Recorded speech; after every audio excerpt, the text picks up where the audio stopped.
Hey everybody, it's Romania Black. We're on episode 3 of Death Note. Oh, these last 2 episodes have been amazing. I have loved them. Oh my gosh, what a great start to this series. Episode 1 has premiered on YouTube and episode 2 has been on Patreon. And so I've got a couple comments. I've not gotten through all the comments on episode 1 yet on YouTube, but I have gotten through the Patreon comments. So I want to kind of comment on those. And then anything that I pick up from YouTube, I will carry over to episode 4 when we get to it. I am watching the English dub at the same time as this.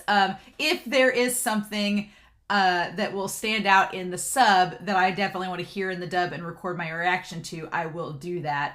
But I had a few people comment on episode 1. I did notice they're like, oh, why are you watching the sub? And I was like, I'm always kind of like, not a purist, but I do like the sub traditionally because it's the more direct translation. And I don't blame the dub because anytime you translate something from one language to another, especially trying to match up lip movements, it's so hard. And so my issue a lot of times with dubs of series, and it's not just English dubs, like for example, there's a Chinese donghua that's been translated into Japanese and it just doesn't quite sound right because you're trying to fit the lip movements.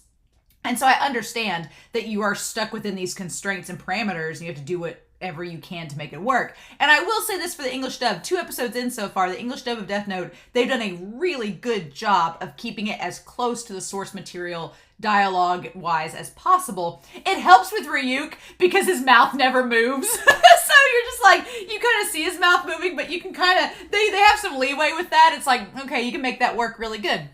And a lot of the internal monologues you can make work really well too because there's no lip movements. So I think that helps to Death Note's benefit. But so far the dub has been really, really good. And so I do want to hear the sub first to hear the more close to the source material translation. But like I said, if there's a part of the sub that I'm like, oh, I have to see the dub of that, then I'll probably record my reaction to it. But we're only 2 episodes in. We got like 35 episodes to go. We got a ways.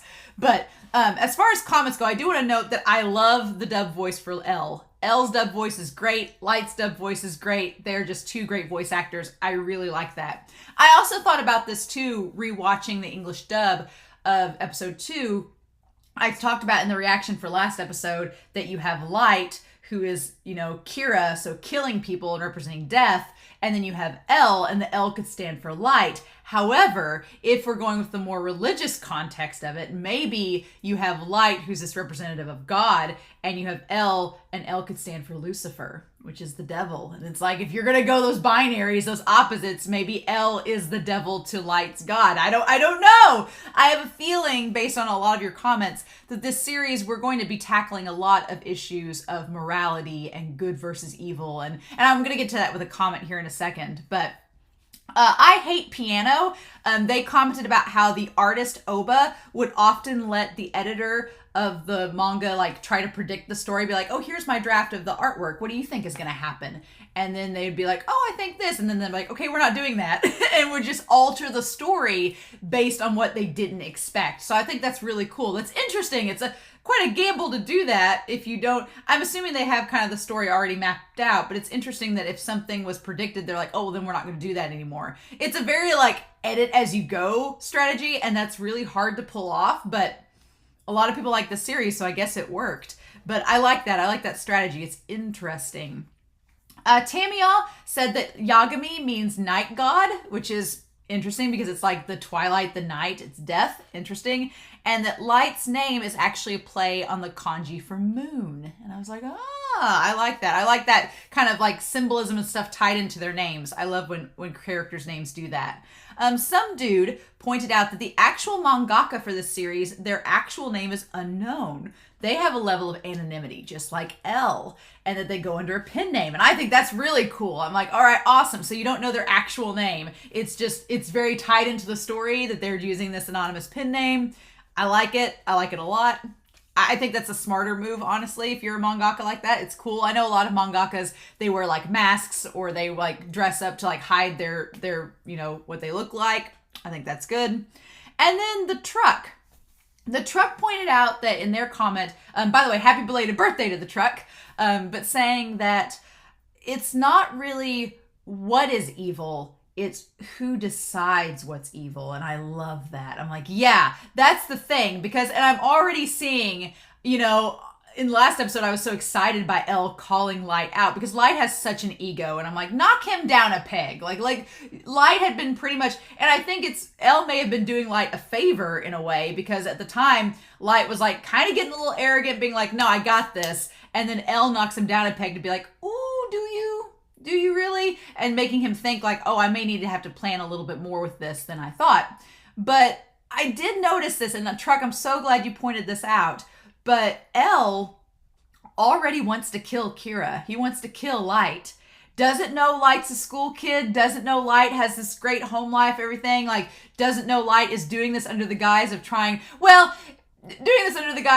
to save humanity. But also, you know, there is that whole becoming a god part of it. But Elle doesn't know Light at all. So it's a really cool mirror of how Elle doesn't know Light at all, but already wants to kill him based on his actions. And Light doesn't know Elle at all. And Elle's not technically committed any crimes yet, but already wants to kill him as well. So it's like, there's this mirror there. So it's one of those things that I like where one side is not completely in the right. Like, even though Elle was really cool last episode, knocking Light down a peg, and I think I'm really going to like Elle's character a lot, Elle is not perfect. And I'm like, okay, I like this. I like when characters have flaws. I like when they have complexities to them. They're not just cookie cutter characters. They're not simple. They are complex. There's a lot of layers to them. I like that. So I have a feeling that I'm really going to like this cat and mouse dynamic, this Sherlock and Moriarty dynamic between Elle and Light. I think that's going to be a lot of fun. And then Summer Ann, finally. Summer Ann, thank you. It's Sayu, not Sayu.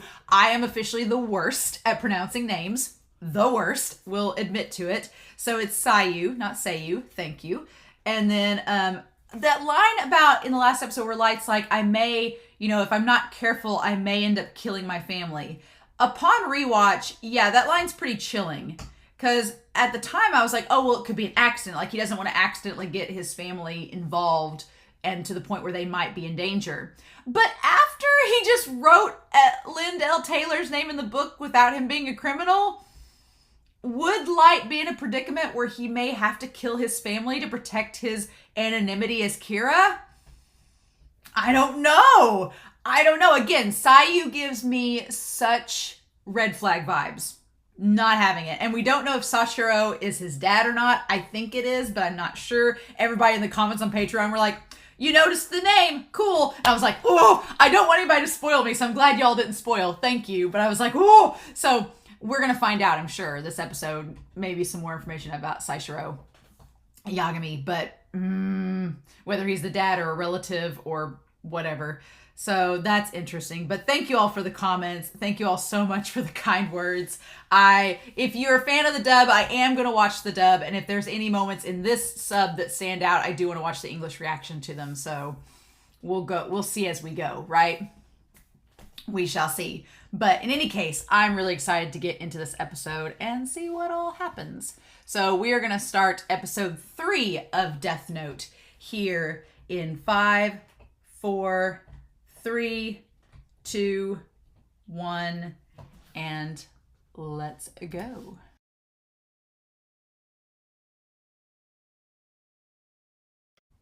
Well, that took 3 episodes. This is Whiteboard Kun. If you've never seen my Attack on Titan or Neon Genesis Evangelion reviews, then Whiteboard Kun helps me explain all things. And after this episode, oh my god.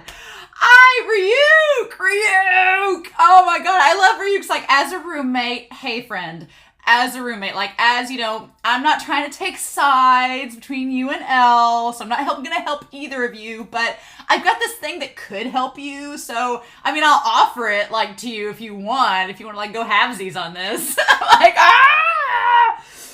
oh my gosh. Because, yeah, I was expecting there to be a twist. Like, I've noticed with this series so far that you get through, like, 3/4 of the episode, and you're like, okay, everything's going good. There's gonna be a twist, though. There's gonna be a damn twist in this.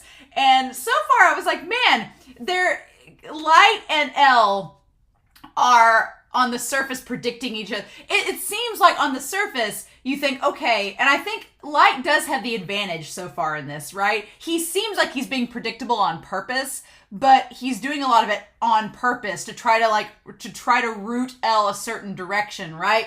But you could kind of see towards the end of the episode that Elle was starting to have the advantage of having, I guess it's Watari. We see the guy's face, but I don't know if it's just somebody else when you go back through the episode. Because Watari always wears the hat and the trench coat. And this guy at the end had a trench coat on but didn't have the hat. So I don't know if he's another person like Elle that Elle's just using to track Light. I don't know. We need to go back through it. I don't know if that was Matsuda or who it was. We need to go back through it. But at the end, it seemed like Elle was getting the upper hand again by being like, okay, we figured out... so the dad, it is the dad. Of course it is. Thank you for not spoiling me. I was like, aha! It seems like, yeah. So it is the dad that he was getting onto the fact that, okay, there seems to be this guy that's involved in this that maybe has a student-age son.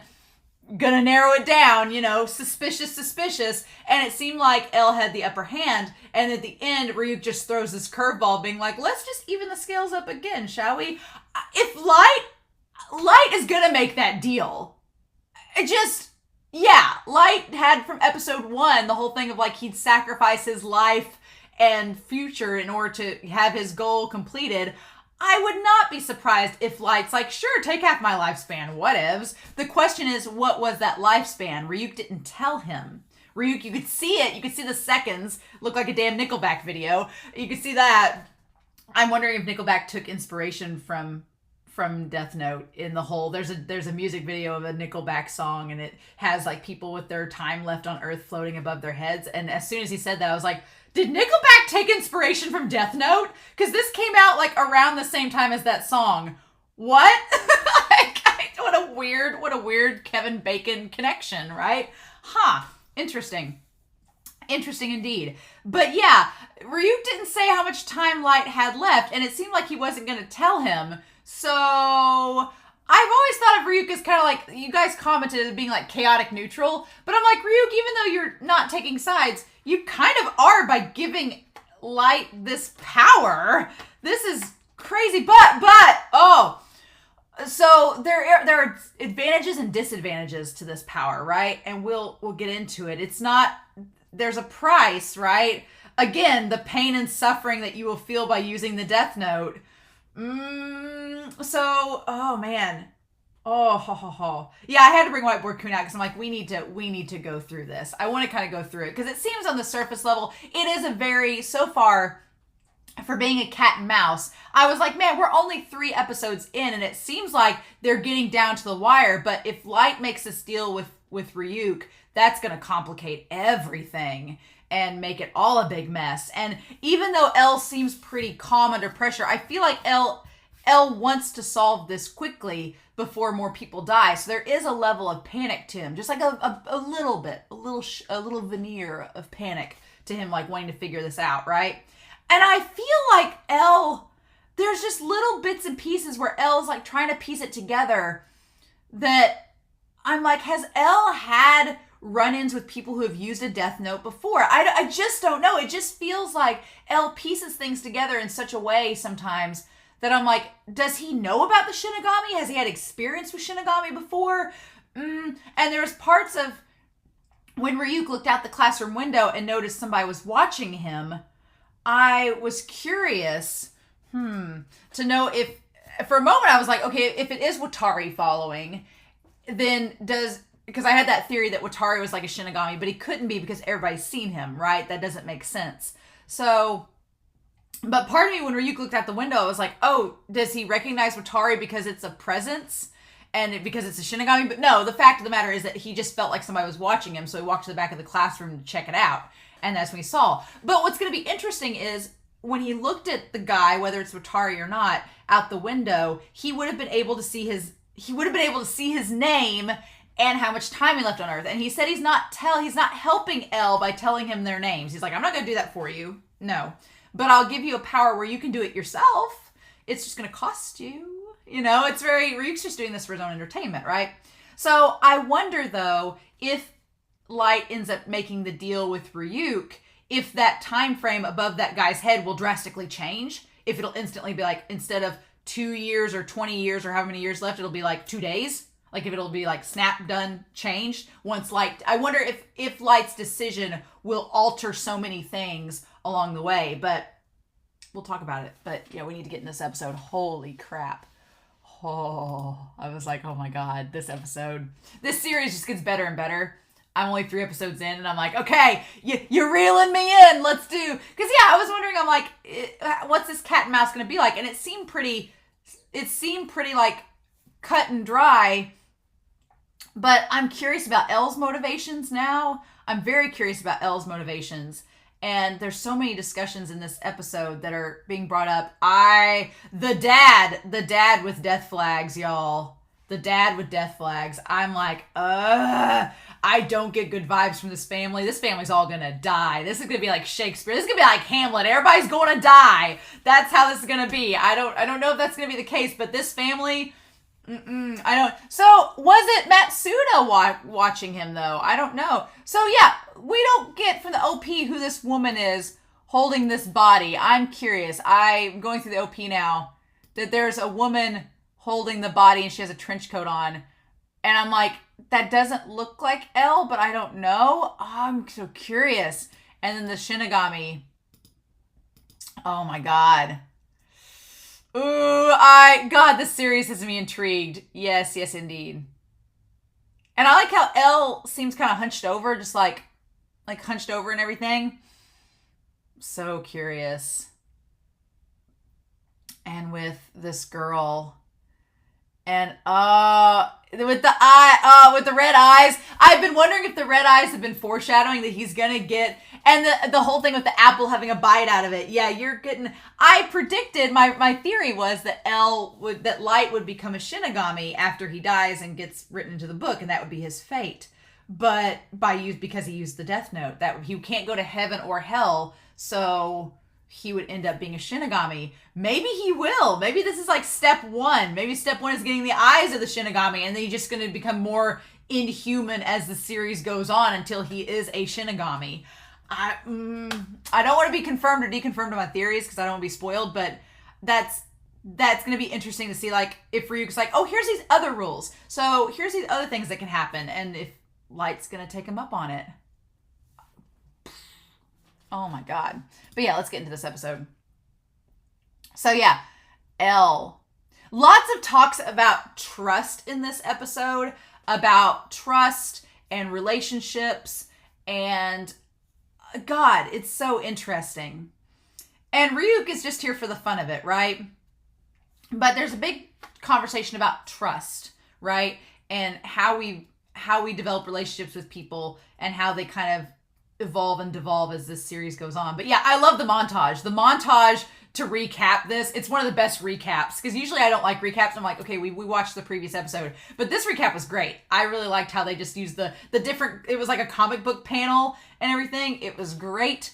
I liked it. I was like, that's a great way. And it was like a minute long. I was like, perfect. That's all we needed just to keep us up to date. But dealings. Yeah, lots of dealings in this episode. So interesting. So this whole conversation with the police is very interesting at first. That there's been 3,029 reports about the murders from calls and etc. And a lot of this is not surprising. It's people that are curious members of the public. 14 say they've known the killer or seen the killer. And here's the thing, all of this tracks. And it's so we talk about trust, right? Get my spelling right here. We're going to talk about trust and about human nature, right?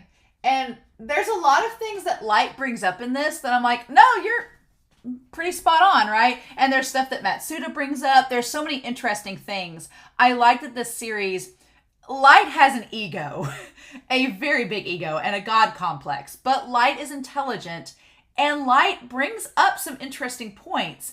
And there's parts of Light's character that I'm like, no, I get it. I get what you're throwing down. I get that. And there's parts of Elle's character that, as much as I like Elle already, there are parts of his character that I'm like, you're interesting too. They're so fascinating. But yeah, this human nature. So people in this series so far, people have lied about knowing the killer, because we know as the audience that that is not true. And 21 people say they are the killer, right? Taking credit for it. And these are all lies, right? And it's the police is smart enough to know that, yeah, these people that just have admitted to it, this is such a mass, serious thing that someone's not just going to come out and say, yeah, I'm Kira. Okay. No one had information that hasn't already been released to the public. So yeah, these people that claim they know. And also I'm looking at Mr. Yagami, the police officer, and he does look kind of like Light. Like Light and Sayu, they look a lot like their mom, right? But there are little bits of their dad in them. It's interesting. Who claim that they're Kira. Okay. And I like that this guy looks over to Mr. Yagami. Like, that part's curious where he looks over him like he's expecting him to speak up, right? They don't want to rule out any possibilities. So the 21 people were put on record and filed. Okay. So yeah, we got this debriefing, and then they talk about the victims. And so they confirm the information. I love that they confirm, like, the time and place that all of these murders took place. That these were... Okay, so wait. Let me see this. What did he just say? Because there's a big gasp after that. Okay. They said, now let's go on to the victims.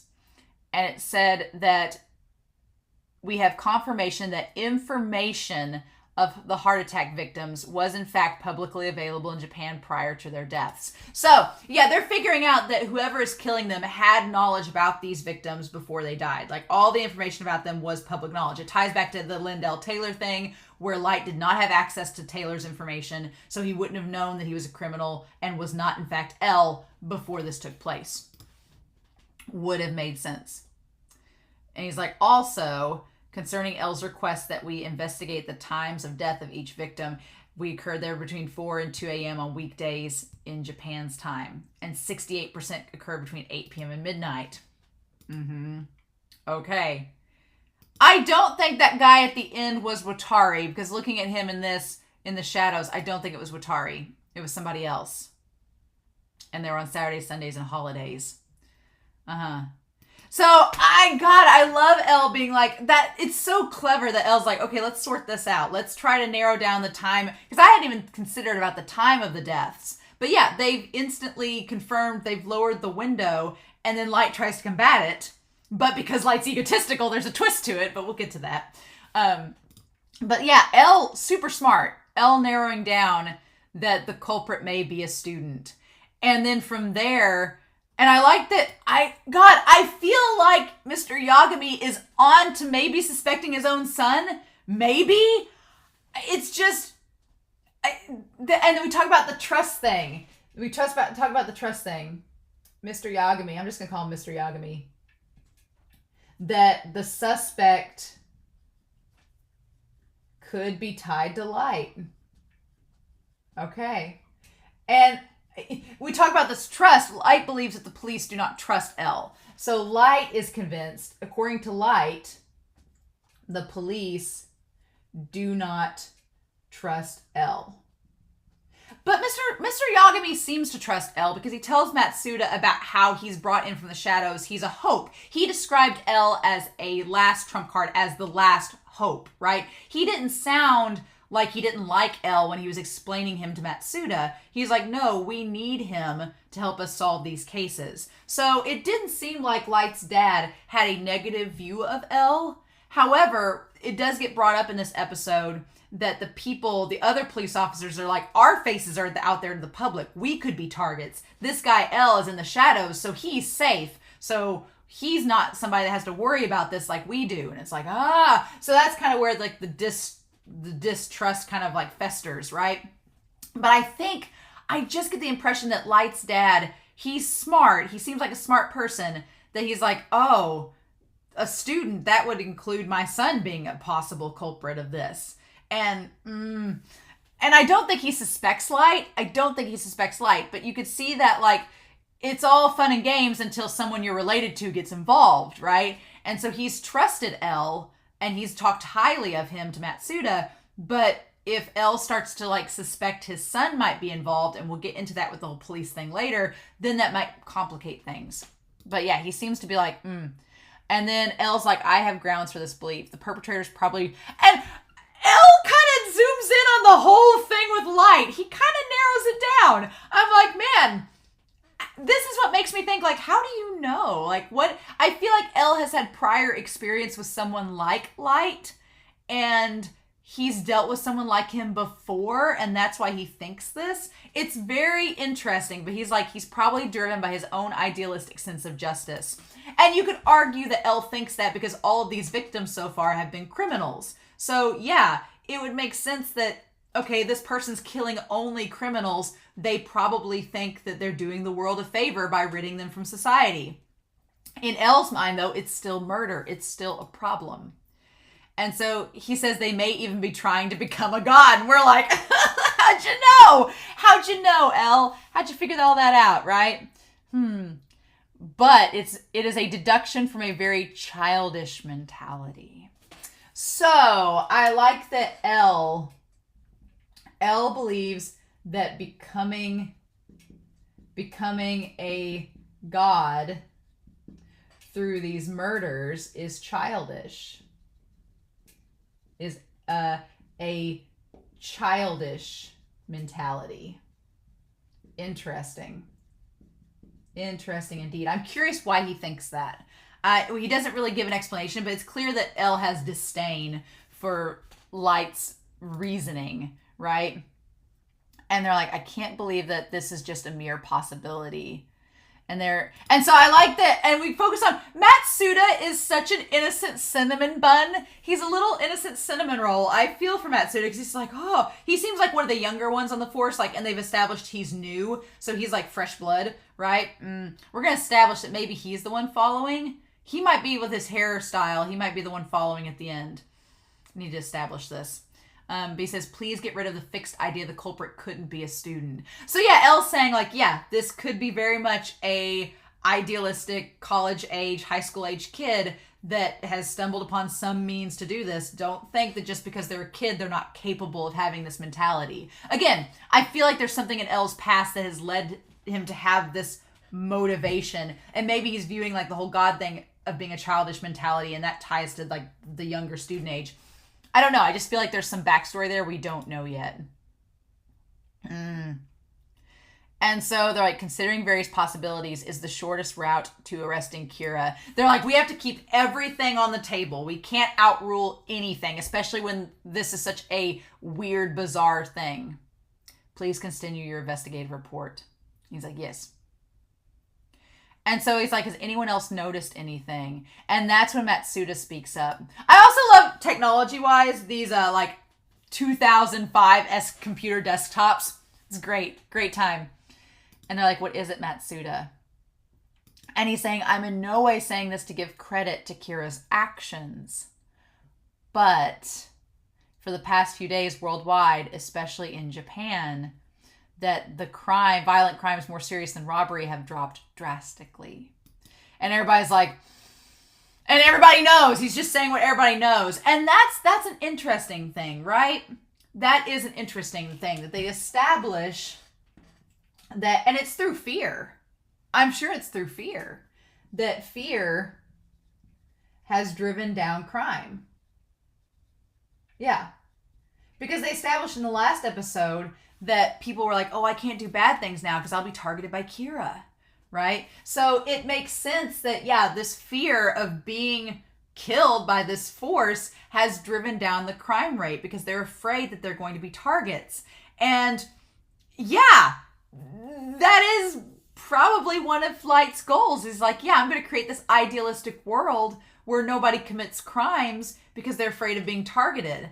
Now, they said drop drastically. He didn't say have stopped completely because, again, we talk about human nature and that anything is possible. But it has dropped drastically. So, yeah, there is that question of, okay, the police is like acknowledging that. But we'll talk more about Matsuda and the conversation he has with Mr. Yagami later. And he like looks around and the dad is like, that's to be expected.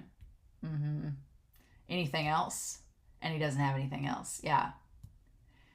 And so then he's like, Elle, that sums up our investigative report. And Elle doesn't really have a response to that. He doesn't respond to that. I find that interesting. I'm curious. There was a part of me that L seems at times like he could have been preachy in that moment. I guess that's my point. He could have been preachy and contradicted Matsuda and been like, well, that may seem like this, but Kira is actually representing. He could have gone into a spiel about morality and whatever, but he didn't. He was just like, thank you, everyone. I feel we're close to closing in on the culprit. He left it at that. He didn't get preachy or go into a monologue about it. And I like that. I like it's just left on the table, right? Interesting. Interesting indeed. So yeah, and he's like, please forgive me, but I'd like to make another request. And I like that the people are like, what? I want the teams investigating the victims, news, and internet to examine closely once more how the victims' identities were made public in Japan. And there's a part of me, I want to know if pictures of the victims' faces were shown. Okay. I'll leave it to you. So there is a part of me, though, because Elle is smart. There is a part of me that we'll get to the resignation of the officers here in a little bit. But there's a part of me that I'm like, he said once more, like he wanted to bring it up again. So that suggests that he already knows that the victims' faces are tied to being killed. So a part of me is like, okay, Elle, you knew that already. You had them reinvestigate that. Was Elle anticipating those guys resigning because they'd figure out, they put 2 and 2 together and be like, oh, Kira can kill us if they know our faces and our names. And so we're going to get off the case. I wonder if Elle intentionally did that, if he's trying to weed out people because Elle becomes privy to the fact that the police information is getting leaked somehow. So he's like, okay, well, these people that resigned, they're not going to be connected to the killer because they're no longer going to be connected to the information of the case. So those guys that resign, I can weed them and their family members out because they're no longer tied to the case anymore. They don't care. But the people that stay on the case, their family members are suspect because if their family members are getting access to this information that we're gathering, that's going to be important. So I feel like that whole thing he just asked them to do again is just Elle trying to weed people out, trying to get them out of it. I'm pretty excited by that. I think that's what he's trying to do. But yeah, then we come back to Mr. Yagami and this case. And he has the trench coat on. Mr. Yagami has the black trench. Lots of these officers have black trench coats, right? And then I love Matsuda just giving him the coffee. Like, what a cinnamon bun. He's like, I've been pulling all-nighters. And so then Matsuda, he's like, what I said about the crimes dropping drastically. He's like, now that I think about it, everyone knows that already. And he's like, yeah. And so he apologizes for bringing it up. And he's like, what are you talking about? He says, keep speaking the truth. Yeah, especially when it's about things people hesitate to bring up. I love that. So Mr. Yagami, he trusts, I believe, Matsuda. He trusts and believes in him. So here's the thing. This whole idea about, he says, and I'm going to tie this over to here, about speaking up about truths no one wants to talk about. That no one wants to talk about. I think that's interesting. And that's such if you're looking at Light versus his father, Light is trying to bring to light the truth of the matter that these people deserve to die. And he's using the death note to enact this sense of justice on the world and make it this utopia. But in doing so, Light assumes the role of having free will to determine everyone's fates, right? And here it's not the opposite or a contrast, but it's a nice variance and complexity that's added, whereas Light's dad is saying, no, Matsuda, you have free will to speak the truth. Keep being vocal, keep speaking up, because those things that people are hesitant to bring up, you need to bring to light. Keep on doing that.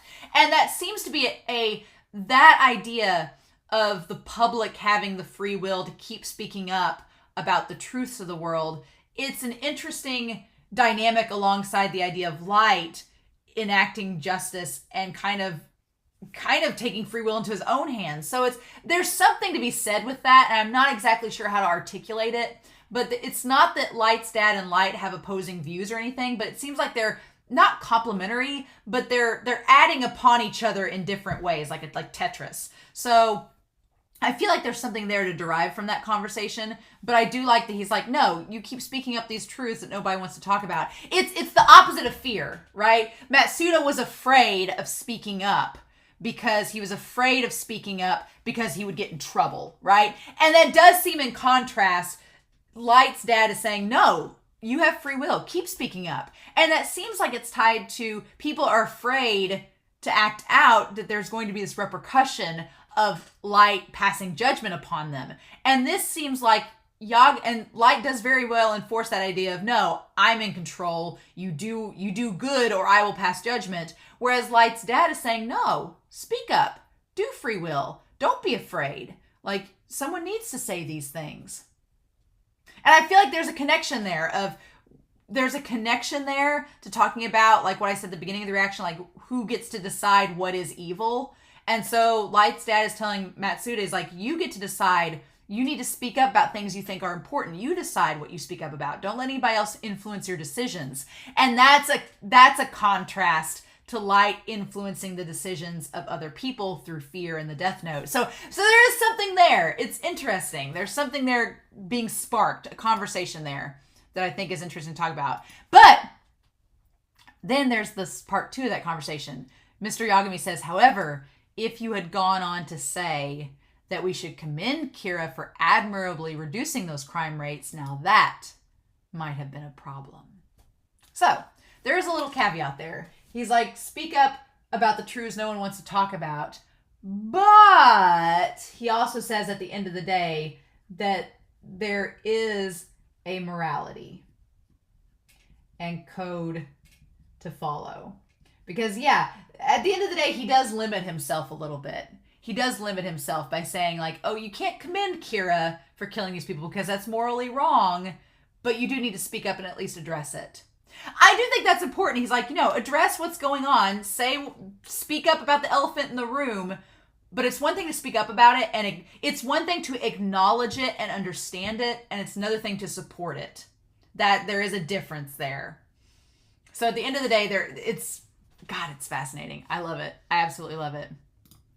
And the fact that it's Light's dad saying it, okay. Yeah, again, red flags. I'm like getting Shakespearean, Hamlet red flags going on here. I'm like, this whole family's gonna die. Don't spoil me. But I'm like, oh, I don't get good vibes.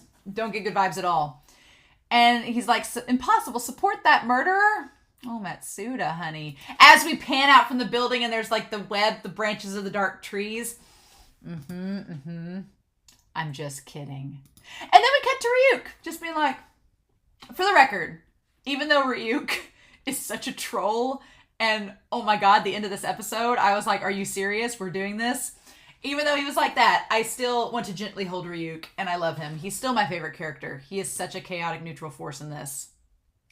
And he's just sitting there. I like that he just chills out in Light's bed for like most of the evening, just watching Light and just being like, okay. So it's only natural that this stalker, he would welcome him into the fold because he's like, I've just been hanging out doing nothing. At least this is something interesting to add, right?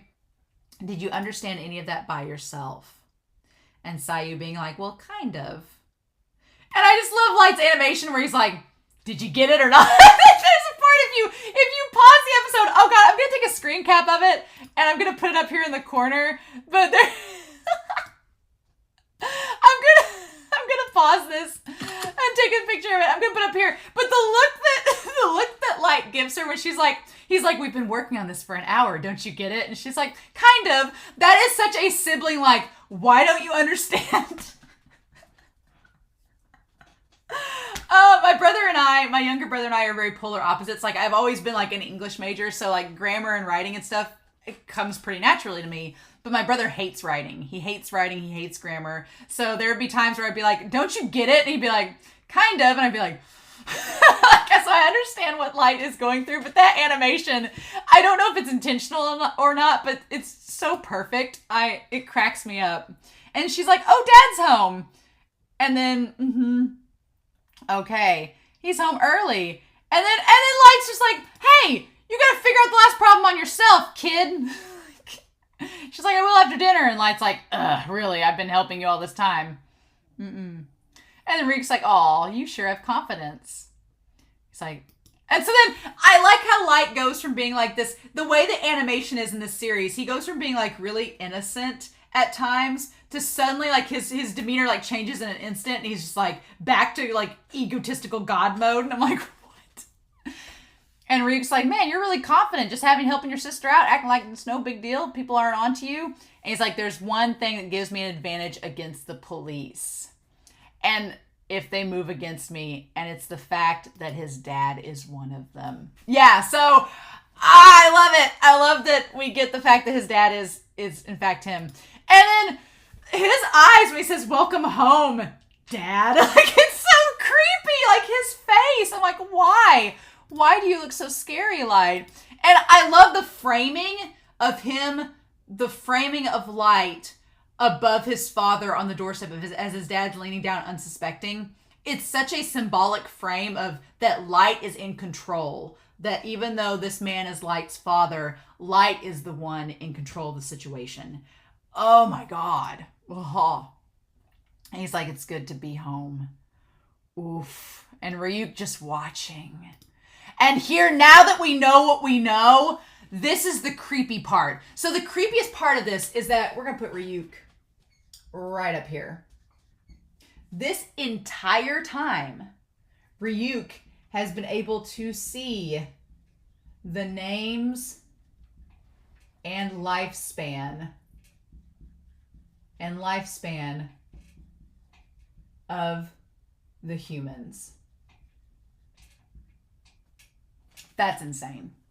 So this whole time during this dinner scene, he has been able to, and because Ryuk's eyes like never blink, they're very emotionless. You just don't know what he's thinking. Again, chaotic neutral, you don't know what he's thinking. But he's been able to see their faces, their names, their lifespans while they're eating dinner. It's creepy. My question again is, if Light gains the Shinigami eyes, is that going to drastically alter their lifespans because it'll have set things in motion to alter the future? I don't know. God. Okay. Their dinner also looks great. I want to eat the sushi that they are eating. He's like, how are your studies going? He's like, they're okay. And the sister's like, he's at the top of his grade as usual. I'm proud of my big brother. Sayu's gonna die. I don't get good vibes. Death flags all around. The sister that looks up to her big brother that has this egotistical God complex and is possibly going to get worse. I don't get good vibes. Not at all. And the mom, I'm very proud of my son. She's going to die. There's this idealistic family dinner and it could all just be, it's the tragedy of it. It's the tragedy of it because it frames Light's family as being this really wholesome, great family. Like, he has a great support system. His sister and his mother love him. His dad supports him. They have a great home. They have like this nice fancy food. They seem like they're like having a really healthy home life. The mom and dad have a healthy relationship. He helps his sister. Like, everything seems like the most idealistic, picture perfect home life. And I feel like because Light is going to take this God power, this God complex to the extreme, especially if he takes the Shinigami eyes, it's going to ruin everything. It's going to be like the biggest, like Icarus, you flew too close to the sun, wings melted, flew into the ocean. Like, it's going to just collapse everything. I get that vibe that if he keeps taking it further and further and gets deeper and deeper into this, it's just going to completely destroy his family. And I feel like this episode is showcasing just how good Light had it. And it's going to be like, because Ryuk's like, I'm not on either of your sides. I'm not going to tell you how this ends. But, God, I feel like it's going to, like, looking back on this episode in the future, I feel like it's going to be like, Light's going to look back and be like, you had it so good and you ruined everything just in pursuit of this ideal. I don't know, though. I could be wrong. But it seems like the framing of this scene is very much just purporting that. And then Light's talking about his dad seeming tired. And again, we cut to Ryuk looking straight at, and for a moment there, he says, I can't tell you any details, but this current case is very difficult. And at the time, when we flashed to Ryuk's face, I thought, oh, okay, well, it's flashing Ryuk's face to kind of show that Ryuk may be suspecting the same thing Light is, that the police are onto Light and onto the case, and that's what the one that they're working on. But now that we know that Ryuk can see the dad's lifespan, the dad may not have long to live either. And Ryuk knows that. And he's like, like that may be like a, okay, interesting. Okay. And they're like, I see. Yeah, it's just fascinating. And he says, your father's with the police. And again, Ryuk in the shadows with the computer. Ryuk knows things. He's caught on to things. But the fun thing about Ryuk as this omnipotent character is that he doesn't tell Light what's going on. He leaves Light in the dark intentionally. He is a totally neutral character. And God, I love it. I'm like, because then you just look at Ryuk and you're like, what are you thinking? What do you know? What have you figured out? What have you put together that we, the audience, don't know, that Light doesn't know? It's so cool. I love it. I absolutely love it. And he's like, that must be the reason why you're confident. Like he is, you have Light, you have L, and you have Ryuk. And these characters are all piecing together what each other knows. And it's so interesting. And he's like, yeah, I can hack into my father's computer. Of course he can. For my own without leaving a trace. Of course you can. He is incredibly smart. Why wouldn't he? I keep track of the investigation situation. And he knows the password. So what is the password? We don't know. We don't look at the password. But he gets all the files. Yep. Oh my God. Okay. Sitting there with coffee. The police are beginning to suspect the culprit is a student. And Ryuk's like, ha-ha! So you're getting caught, huh? He's like, does that mean you're in trouble? And then Light's like, no. I love it. He's like, it's the cause of death. So he goes back through the rules again. So Light going back through the rules. Like he's trying to piece together. Light knows now that there are rules that Ryuk has not told him, right? He's not been privy to everything. He's not letting all of his knowledge go. And I feel like Ryuk only said that about touching the notebook last episode because Ryuk wants to stay here involved with this as long as possible. Ryuk's like, I don't want you to get caught, Light. This is entertaining. I want to see what goes down. Don't, screw the pooch. So he told him about the notebook and by touching it, showing him because he didn't want the sister to find out and it ruined things too quickly. And Light's caught on to that. So Light's like, okay, well, there's rules you've not told me, Ryuk. So I'm just going to go back through and just casually I'm going to say this and you're going to say yes or no. And he's like, yeah, so if I write heart attack as the cause of death, I can write down the circumstance and time of death. And looks like I can provide you with a little more entertainment. So yeah, so Light's figured out, he's like, oh, I can alter the time of death. That's going to make things interesting. But here's the thing, right? Here is the thing. He doesn't just do it at random. Because it's Light, and because he has this damn god. And I'm sorry, that image of him walking to school. Oh my God, that image of him walking to school and the light shine on his face. He's like, it's a beautiful day. I'm like, Light is so egotistical and he is so proud of himself. He's like, look at how smart I am. That he's like, I figure, because here's the thing. If he really wanted to not make a statement, if he just wanted to throw them off the case and disprove the student theory, he could have just done it at random. And that's what I thought he did at first. I was like, oh, okay, he's going to have these guys die during the day randomly. And that's going to throw off their hunch that the timing of everything indicates a student. That's going to throw everything off. And then they won't be able to suspect a student anymore. They'll be back to square one. If he were just trying not to make a statement and just trying to throw them off, that's all he had to do. That's all you had to do, Light, was just do that one thing. No one would suspect. It would be very easy to just throw them back to square one. But because he has this complex and this ego, he can't just stop there. No. So we go back to the police station and they're saying there was 23 heart attack victims yesterday. And the day before, 23 more victims. So, God, Light is just, it's intentional. And the dad is like, what the hell? Like, what? Once every hour. Yeah. And like the fact this continued for 2 weekdays straight, our sketch of the culprit has become doubtful. No, anyone could skip school. And then somebody says, no, anybody could skip school for 2 days. So, but L's like, that's not it. L is like, no, he's making a statement. It's a direct line to L. Like, it is a statement for L to know. And they're like, what? He's like, it appears less likely now that the culprit's a student, but that's not the message Kira's trying to send. Why one every hour? And why are all the victims in prisons where they can be easily found? Like, it's intentional, right? It's not just criminals on the street. They were intended to be found by the police. Kira is trying to say that he can freely control the time of death. And they're all, I love that I like this webcam. They're all just looking at him, right? So let's talk about L. Something's not right. As soon as we begin to suspect that Kira was a student. Yeah. So the thing of it is that L is realizing that, Light has information from the police. He's getting access to the police information because why? It's too coincidental that just as they were starting to suspect that Light was a student, he changes the game. It's too coincidental. It means that he's onto them. He's getting the information the police is getting. So I want to talk about L. L has, and it's very shiny. Like he has a nice computer. He has a mic. He has a camera. He has all this set up, and it's very metallic. It's very clean and clinical almost, right? And there's the monitor, and that is a monitor, right? He says the timing's too convenient. It looks like a monitor. Yeah.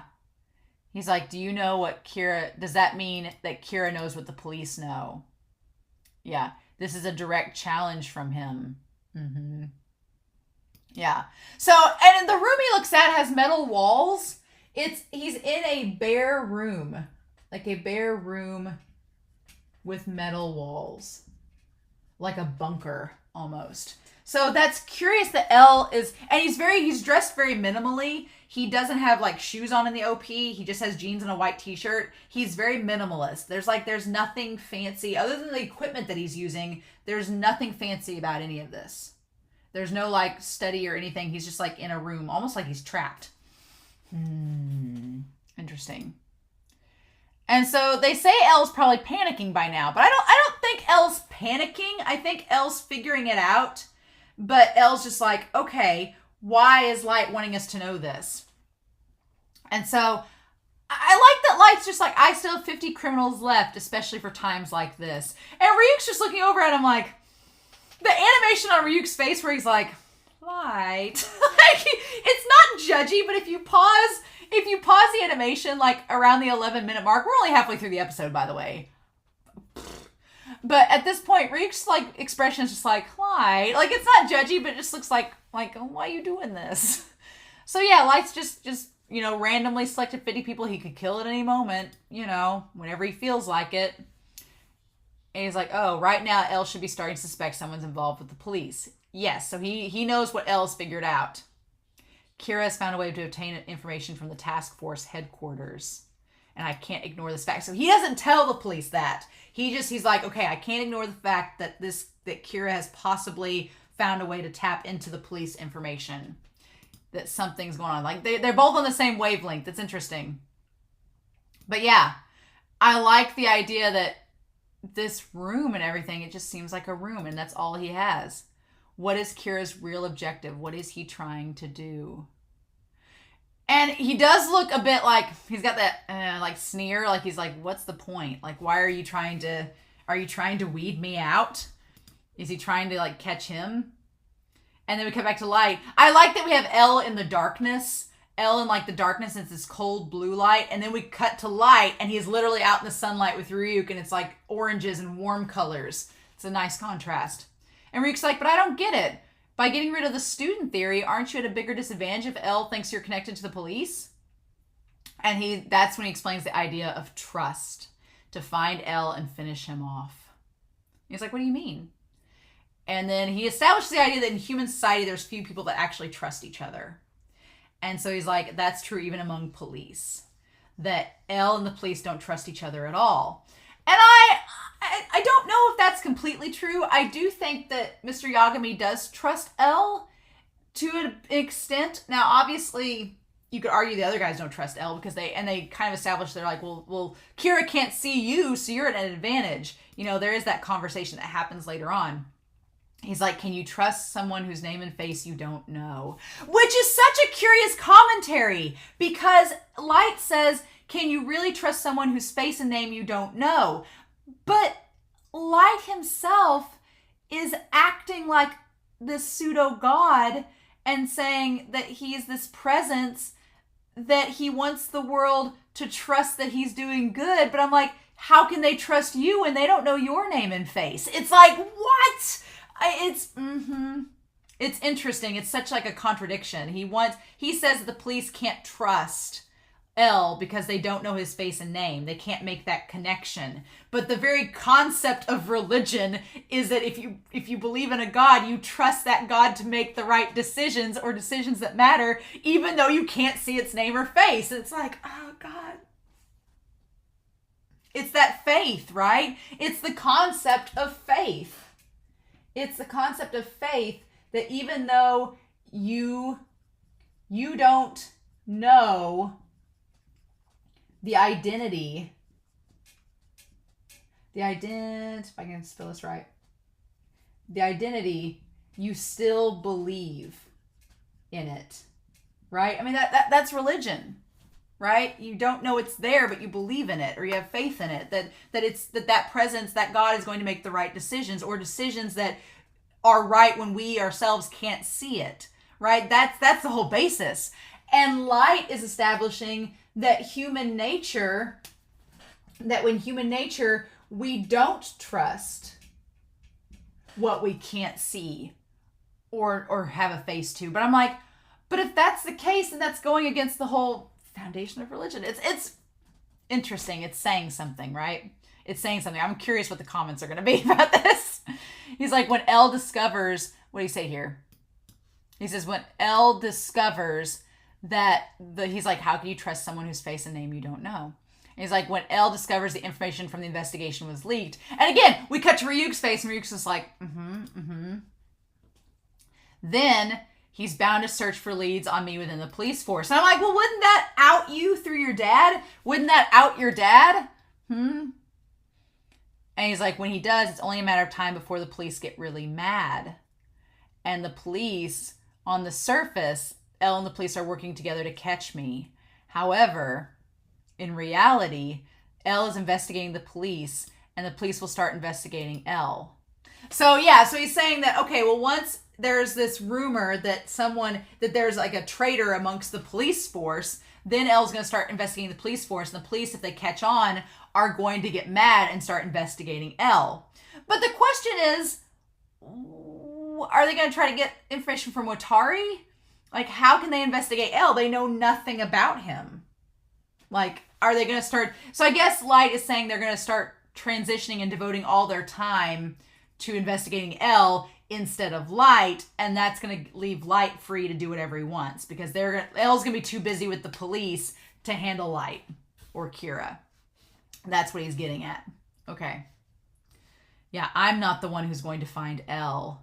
The police will track him down, and I will eliminate him. Again, his eyes are red, like the eyes of the Shinigami. And I'll eliminate him once I find out. And if he inherits the eyes of the Shinigami, then he's going... Yeah, if he inherits the eyes of the Shinigami, then he's going to have that knowledge. Oh, buddy. And so we go through the Death Note thing. I like that we're establishing the rules as we go. Fun times. Okay. The owner of the note can recognize the image and voice of the original owner, the Shinigami. And like, what is this? And that's when the three guys resign. And so it makes sense with these three guys, what they're doing.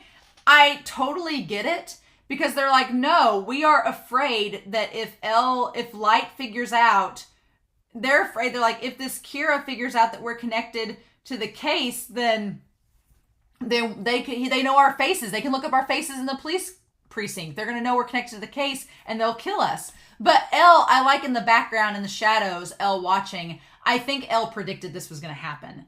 I think that Elle wanted these people to start weeding themselves out. And Elle's like, try and kill me. Again, because we don't get any... Elle doesn't deny it or argue any of that. He's like, Elle ordered us to find out if the victims and faces and names were broadcast in Japan.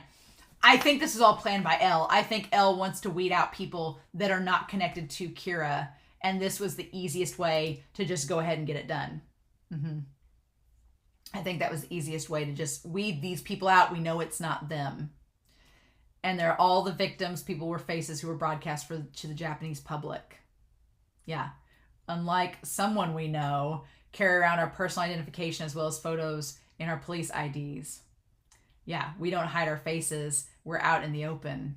So these three have established the distrust with Elle. We could be killed at any time by Kira. But I'm like, just because you resign, Kira could still kill you. Like, that didn't change anything. Yep, so they resigned from their post. And then I like that Mr. Yagami yells after them and they don't listen. They just keep going.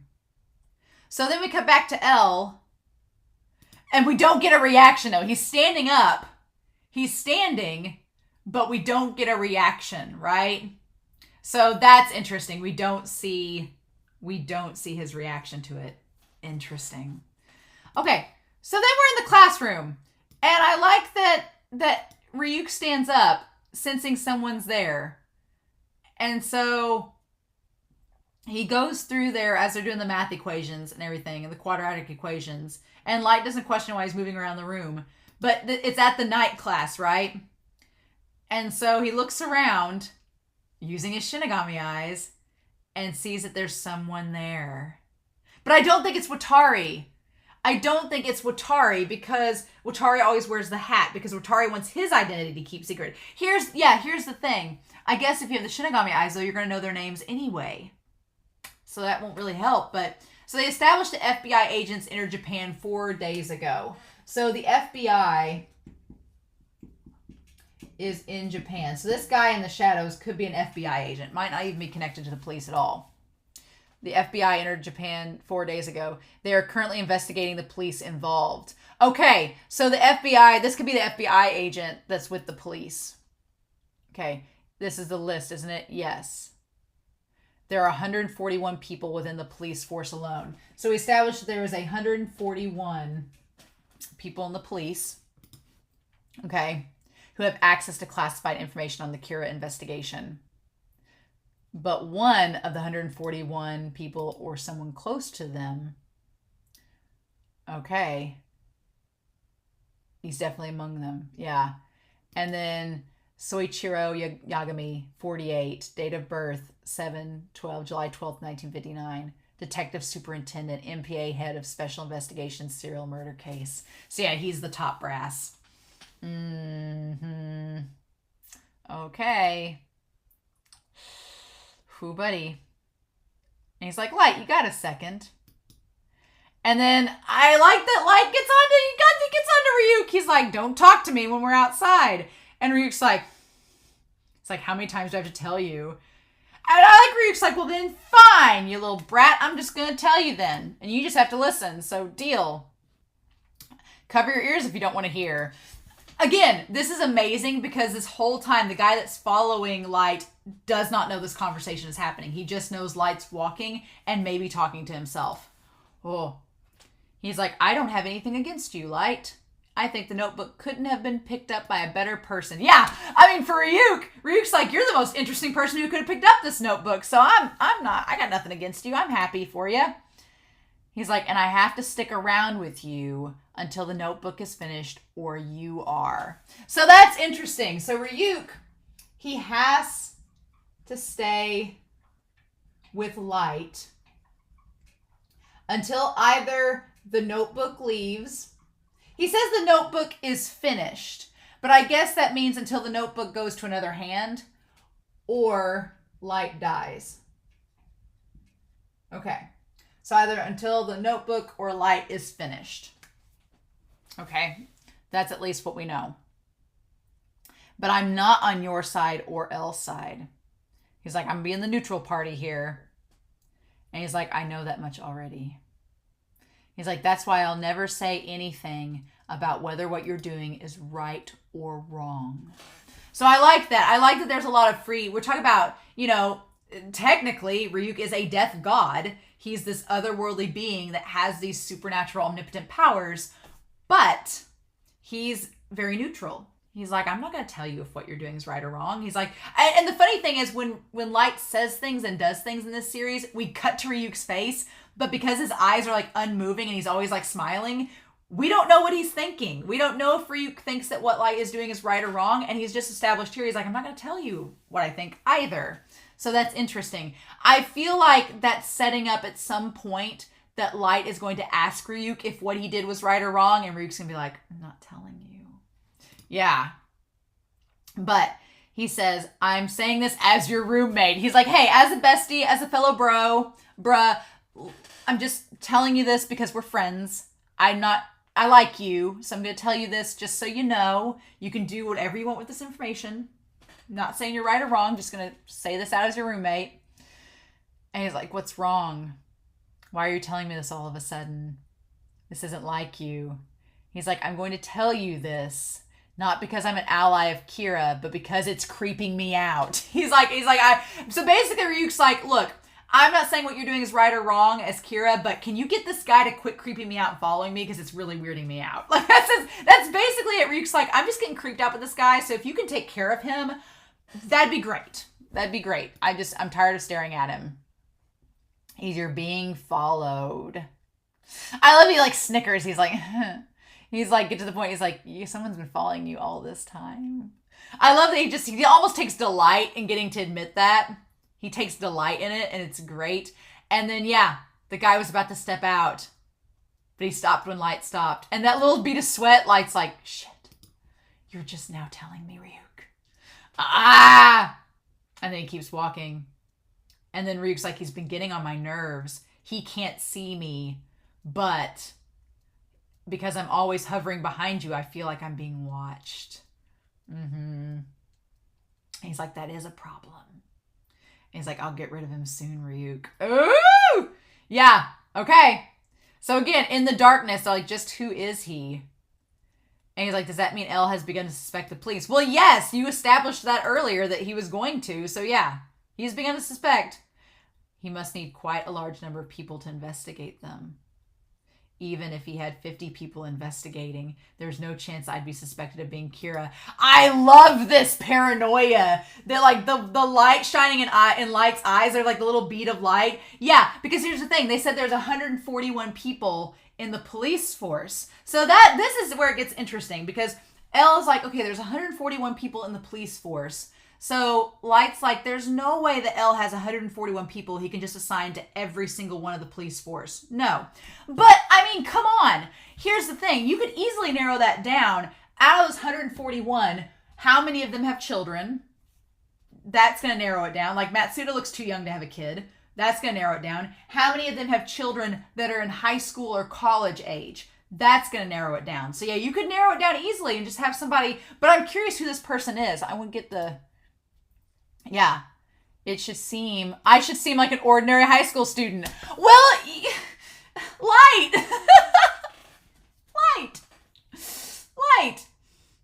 Yeah, you should seem like an ordinary high school student, but because of your actions, you've led L, and L does seem, you said L would be panicking. Well, if L is in fact panicking, then yeah, you would assume every possible lead. And L established at the beginning of this episode, he's like, we can't outrule that a high school student could be Kira. We just can't outrule it. Every possibility has to be taken into account. So yeah, Light, you should seem like an ordinary high school student, but that doesn't mean that L's not going to rule you out. I love it. But if I leave it alone for several months, I love the idea of like the darkness in the wall and the one light pole and they're both casting a shadow. If I leave it, then the possibility won't remain at zero. No, it's already there. I have to learn my shadow's name. I love that look that like when Light gives off the creepy vibes, he gives off the creepy vibes. It's great. When I find that out, I can get rid of him. And I love that he looks out and he's halfway in darkness. The use of shadows and darkness in this episode are really, really good. And then Ryuk's like, hey, Light, I'll let you in on something good. Because I'm sure Ryuk's sitting there on the bed being like, trying to imagine what's going through his head. And he's like, oh, I feel bad for you, kid. As your roommate, I guess I'll help you out a little bit. And he's like, there are two big differences between Shinigami and humans who have a death note. Again, how do you know these things? Do you know why Shinigami have to write people's names in the death note? To extend their life, right? And of course, Light's like, well, how would I know that? He's like, you're talkative today, Ryuk. And Ryuk's like, I've been bored the last couple days. I've been sitting there bored. I'm trying to spice things up. He's like, it's because Shinigami received the human's remaining lifespan from them. So here's the thing. So Ryuk, Shinigami, we established a Shinigami get the lifespan from humans in their death note. Okay. Which is curious because that ties back to episode 1 where he was talking about the Shinigami. He's like, if you're a goody two-shoes Shinigami and you just write a bunch of names in the book, people are like, why are you working so hard? Because they're getting the lifespan anyway. So I guess if you're getting close to your lifespan ending as a Shinigami, you just write another name in and you just add on to it, right? So they're like, why are you working so hard and getting your years built up? You can just add on some at the last minute. And Light's like, receiving their remaining lifespan, he's like, let's say there's a person who will live until they're 60 in the human world. You write that he'll die at 40 in the death note. Oh! And then 60 minus 40 equals 20. Those 20 years in the human world are added to a Shinigami's lifespan. Oh, so... Okay, so interesting. So that's kind of cruel. That's actually really cruel. Because it's basically saying that the Shinigami are intentionally, or they can intentionally shortening lifespans to gain life. So essentially it's establishing the Shinigami are stealing years from humans. Because he's like, yeah, this person was supposed to live till they're 60, but I wrote it down they're going to die at 40, so I got all their extra years. That's terrifying, and it's kind of in the most morbid of ways. It's establishing this parameter that there may be Shinigami that want to live a long time. So it's kind of almost giving like an explanation of people dying unexpectedly, and this is very morbid, but this show is dark. But the idea that if someone dies young, that it's giving in this world, the concept is that person may have died young because a Shinigami wrote their name in the death note to gain all those extra years from them. That's creepy. That's creepy and very dark. And Light's like, oh, okay. He's like, he just blinks. He's like, as long as we don't slack off, even if we're shot in the head or stabbed in the heart with a knife, Shinigami will not die. So he's like, as long as we don't slack off and we keep our names, we keep enough years on our lifespan, we can't die. He's like, but no matter how many names you write in the death note, your lifespan will not lengthen. So he's like, okay, so he's like, that's the difference. Like a Shinigami will write names to lengthen their lifespan, but a human doing it, he's like, all these names you've wrote, they're not going to lengthen your lifespan. That's the difference between Shinigami and humans who have a death note. And Light's like, okay, well, to humans, that's very kind of the Shinigami. I'm like, is it? I'm okay. He's like, that's kind of the Shinigami to like be able to lengthen their lifespan by taking away their life. Okay, that part was a little confusing. I want to listen to the English dub though. It's like, that's kind of interesting. I guess in a sense that if the humans' lifespans don't increase by writing in the death note, I guess, I don't know, it's an odd sentence. I want to listen to it in the English dub and see what they say there. The second difference might be even more interesting to you. Instead of lengthening life, it's about cutting it short. So he's like, cutting it short. Oh, I love this. When a Shinigami sees a person's face, they know their name. So for him, he says it's about cutting life short. That's the one thing I was like, what he said, I was like, that wasn't kind. That was cruel. Like what he said about the years when Light's like, oh, that's kind of the Shinigami. I'm like, no, it's about cutting their life short and taking away their years. It's not about extending it. I'm like, He knows their name. I love this. Okay. And he says, do you know why? Because a Shinigami's eyes can see a human's name and lifespan above their heads when we look at you. And he's like, their name and lifespan. I love it's like the fishbowl effect. And so Light Yagami, he says, of course, in my eyes, I can see your name and lifespan right now. So we get 9. So what we're looking at, if we're looking at numbers, is 93,322,639. Okay, I'm going to get my calculator out. I'm cheating. I'm going to get my calculator out here because I am an English major, not a math major. But okay, so if we had 933,226,39. Okay, so that's 93,322,639. And let's divide that by, again, I'm not a math major, I'm English, the wrong side of the brain. If that were by seconds, let's say by seconds, divide it by 60, that's, what is that?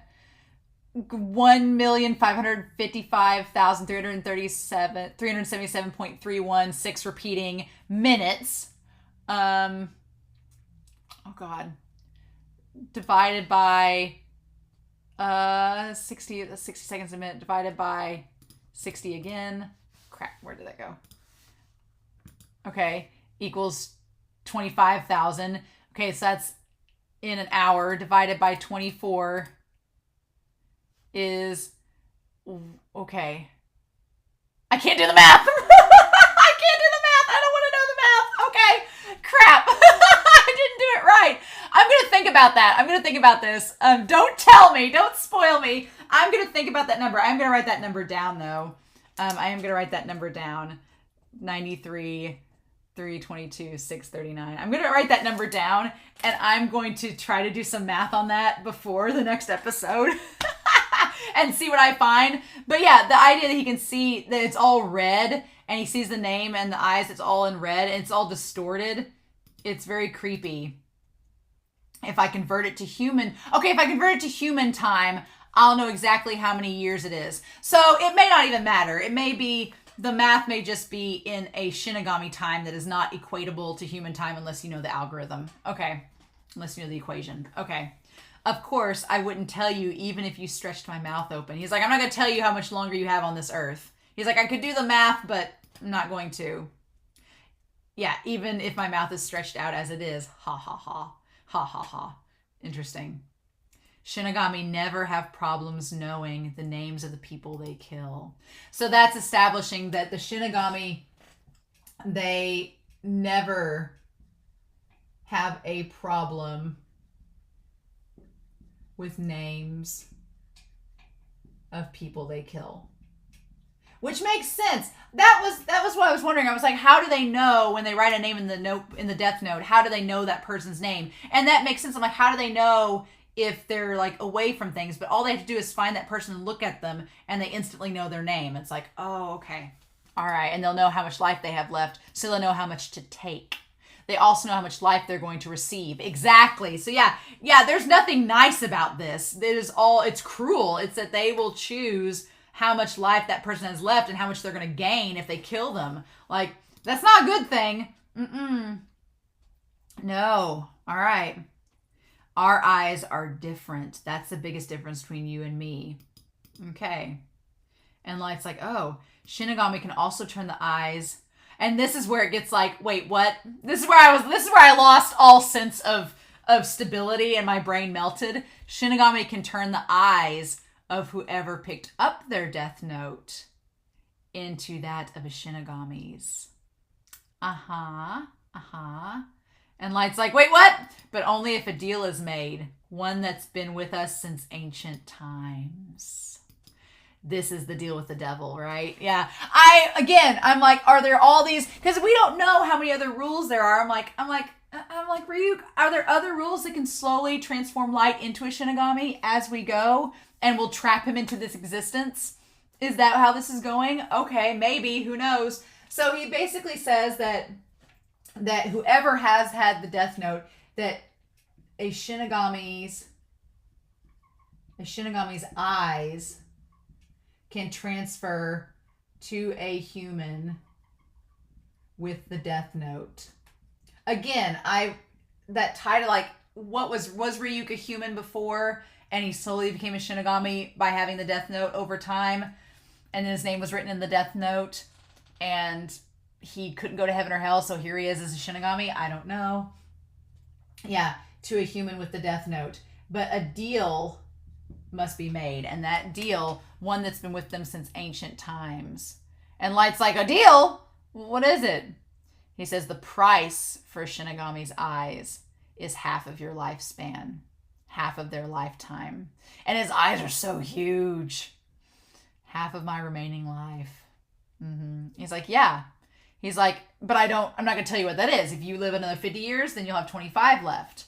If it was 1 year more, you'll have half a year left. And I love that Ryuk, you see like the claws and everything, and you see like the shadow of the monster with the teeth. Oh, and since you're neither Kira nor L's ally, then you won't tell me the name of someone I want to kill, even if I see their name. In other words, I can't count on your help.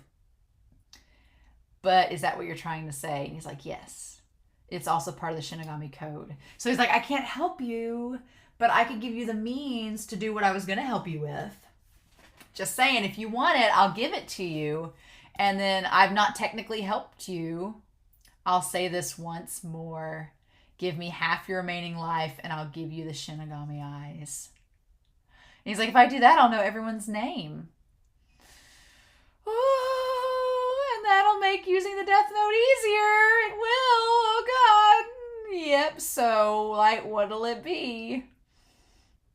Oh, and so he gets, so the deal is he gets half of the remaining life.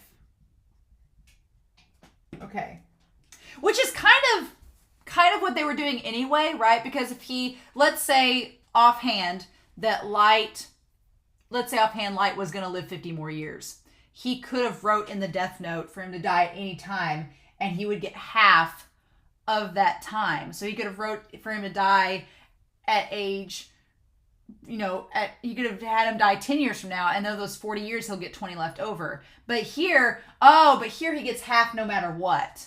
So maybe he's going to be out, but we don't know how much time Light has left. So it seems like, here's the thing. It seems like what they're establishing is that humanity has a fixed lifetime. That it is something that is set either through the factors of the old man or a god, or factors of nature itself, that it's beyond anything omnipotent. It's just how it is. And the Shinigami have access. They have access to this fixed knowledge, and they can alter it. Okay. So Light is basically becoming a Shinigami. If he accepts the eyes, he has the Death Note. He can write names in the Death Note. He has the Shinigami's eyes. The only thing that is not happening to Light is that he's not extending his own lifetime because he's still human. That's the only difference, really, and that people can still see him. Well, but it's funny because people can't see him as Kira. They can't see him as Kira. They can't see him as Kira, but only the people that know he has the notebook, which is Ryuk, right? So I'm wondering, like, is Light going to end up becoming a Shinigami called Kira by the end of this series? Is that going to be he'll cease to be Light Yagami and just be Kira, a Shinigami by the end of it, and be stuck in the realm with Ryuk and all of them? I don't know. I don't want confirmation of my theories, but I can see why Light would take the deal. That would help make him use. The question is his eyes going to change and be like weird forever, like noticeably weird? Or is it just going to be, they're going to be red? Or is it going to be like, it's not even a change that is noticeable, only Light understands it? Okay. But then we have this person in the shadows watching the window. So, is that Matsuda that's at the window? It's not Watari. I'm like, is it Matsuda that's watching? Or is it somebody different? Their face looked more hardened than Matsuda, but the hair and everything matches up. I want to look at... Okay, I want to look back at their face there. At their face there. But then that doesn't quite look like him though, like Matsuda. The hair looks similar, but he doesn't look innocent enough. So curious. Okay. I mean, it's so tempting for Light to say yes, because that would make things so easy for him. All he has to do is look at somebody and he'll know their name. And so that's going to open up a whole can of worms though, because then if Light suspects that somebody is following him or trying to kill him, then he'll just kill him without even knowing for sure. He'll just be like, oh, there's his name. Let me just go ahead and write him in the book and get him out of the way, without knowing. So there's that aspect of it. Again, kind of going against, like, that's going to make Light, I feel like, so much more suspicious and paranoid. And again, going against, Light started this journey with the Death Note to just rid the world of evil and make it a utopia. And Ryuk warned him. He's like, you're going to be the only one left. And so if Light starts getting paranoid and suspicious and just starts writing people's names in the Death Note, then he'll just kill people without knowing if they're evil or not. And what is that going to do? And also, the other side of it is that he'll be able to see the lifespan those people have yet left. What if he looks at his sister at Sayu and sees it says like 40 minutes? What if he does that? Like, what is that going to do?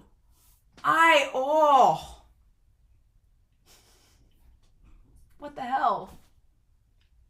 It's amazing. I'm like, okay. Like, there's so much that can... Ryuk is holding out the apple. He's getting an apple out of his bag. He's holding it out to Light, being like, I won't help you, but I'm going to give you the tools to help yourself if you want to. There's a price to pay. And Ryuk said at the beginning of this, he's like, the price that you pay for is the pain, and the pain of the experience of using the Death Note. All of these things, I'm like, it is just setting up for Light to just... I feel like it would make Light almost OP if he had the Shinigami eyes, because if he sees Watari, it'll become more of just... Now it'll become a question of not just identifying people's faces and names. Now it's going to be the face, right? Because he'll be able to know their names. He just has to have a clear vision of their face to be able to kill them. That's going to be the thing. Oh my God. Oh. This episode has opened up such a can of worms. Like, every episode, it's like can of worms after can of worms after can of worms. Okay. Oh, buddy. I'm really excited to know your comments down below. Please don't spoil me. Please don't confirm or deconfirm my theories. I'm excited to learn as we go, and for my theories to change and evolve as more rules and things are brought forth. But, oh my God, this episode... It's so good. So much to think about. So much to talk about. But I'm so ready for episode 4. So in the meantime, I hope you all have a wonderful week. Please stay safe. Take care. And yeah, I'll be back next week with episode 4 of Death Note. Bye.